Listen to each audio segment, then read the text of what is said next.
Hello everyone, welcome to the Tech Guy Hub. And today I'll be talking about how to speed up your Temu order. Yeah. So if you want fast delivery on your Temu order, then this particular video is for you. Yeah. So with this video, you'll be able to speed up your order. Yeah. So just open your Temu app or that app or website. But I advise you to open your Temu app. Use the app. Okay. Then tap on the U icon. On the U icon. Tap on the U icon. Yeah, and visit your orders. So tap on your orders.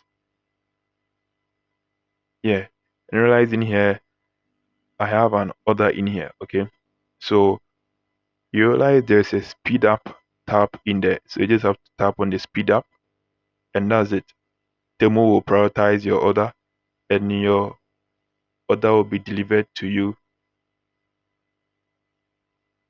more quickly.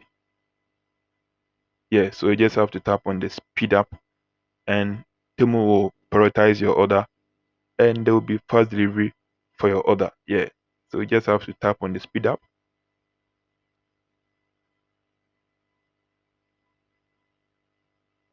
Yeah, and that's it. Your order will be prioritized and fast delivery is done. Yeah. So if you find this video useful and helpful, don't forget to hit the subscribe button, hit the bell icon,